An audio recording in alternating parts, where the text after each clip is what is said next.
A segunda-feira começou com novas ações da Polícia Federal. A 17ª fase da Operação Lava Jato prendeu José Dirceu e o irmão dele, Luiz Eduardo de Oliveira e Silva. Há exatamente um mês, a Justiça Federal tinha negado o pedido de habeas corpus preventivo feito pela defesa de Dirceu. O petista já se preparava para a possibilidade de prisão na Lava Jato. O ex-ministro já tinha sido preso antes por corrupção em outro esquema. Hoje, Dirceu foi preso na casa dele em Brasília. Ele cumpria prisão domiciliar depois de ser condenado no Mensalão. No despacho desta nova prisão de Dirceu, o juiz Sérgio Moro escreveu: José Dirceu teria persistido em receber sua parcela, mesmo depois de ter deixado o cargo de ministro da Casa Civil.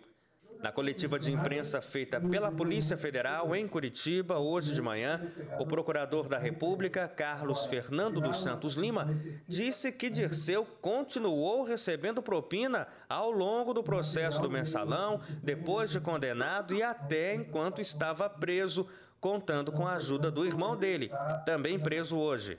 A Operação Lava Jato começou em março do ano passado e já está na 17ª etapa. Um trunfo da Polícia Federal são as delações premiadas que ajudam a apontar suspeitos de participação no esquema de corrupção descoberto na Petrobras. E o ex-presidente Fernando Henrique Cardoso deu uma entrevista a uma revista alemã. A informação e o conteúdo da conversa foram divulgadas pela agência de notícias Deutsche Welle, da Alemanha. De acordo com a agência, FHC defendeu Dilma do escândalo de corrupção da Petrobras. Ele disse o seguinte, quero acompanhar com você a frase de Fernando Henrique: eu a considero, falando de Dilma, eu a considero uma pessoa honrada. Tudo começou em 2004 com o Lula, com o escândalo do Mensalão. Bem, não foi só isso que ele disse. A revista também teria publicado uma pergunta sobre o envolvimento de Lula no esquema e a FHC respondeu o seguinte: não sei em que medida. Politicamente responsável, com certeza ele é. Os escândalos começaram no governo dele. Bom, e a gente conversa um pouco a respeito desse assunto com o professor Edson Trajano. O Edson Trajano é especialista em economia, ele está sempre aqui no jornal falando sobre economia e, claro, que isso tem reverberação também no mundo econômico. Professor, muito obrigado pela sua presença mais uma vez. Boa noite. Boa noite, obrigado, Hélio. Obrigado aos amigos da TV Novo Tempo. Professor, como é que os escândalos de corrupção afetam negativamente a economia de um país?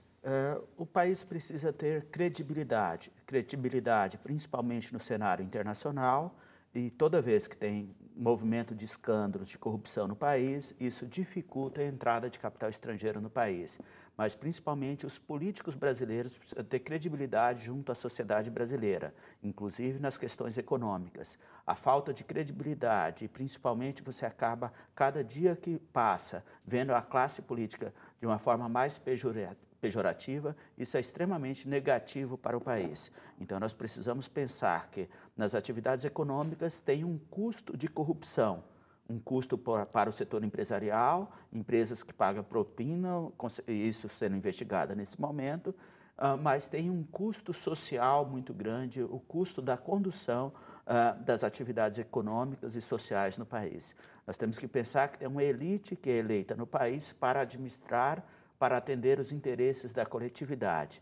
E aí o interesse próprio prevalece frente a esses interesses coletivos. Essa crise atual pela qual o país passa tem respingos também dessa onda de corrupção que já vem aí sendo mostrada desde a era do Mensalão? Ou ainda é cedo para dizer que tem influência? A crise é muito mais resultado de uma gestão ruim, principalmente no caso da Petrobras, e até no caso da eleição de 2014, nós tivemos um problema do que foi prometido, aquilo que não poderia ser cumprido, mas a dificuldade de sair dessa crise passa também pela questão política. Ou seja, todos esses processos de corrupção acabam dificultando e muito a gestão, principalmente do Executivo no Brasil.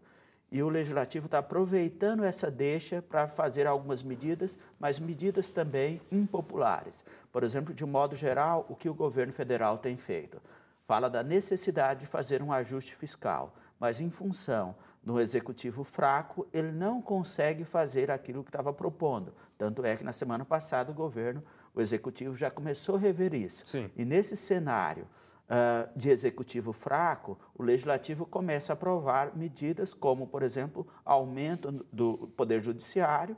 Ou seja, se eu preciso reduzir despesas públicas, eu não posso dar aumento para funcionários públicos nesse momento. Certo. Eu queria fazer mais uma. Rapidinho, professor. Essa declaração do Fernando Henrique, será que porque ele é da oposição, historicamente, será que de alguma forma pode contribuir favoravelmente para a visão do Brasil lá fora? Essa declaração dele dizendo que, olha, a Dilma é uma mulher honrada nesse meio todo. Eu não vejo que possa contribuir muito. O Fernando Henrique, ele está no papel de opositor ao Lula e não de opositor à Dilma. Que já não vai ser candidato à sucessão, não pode fazer isso. É uma visão É uma já visão pro futuro. pensando na eleição 2018.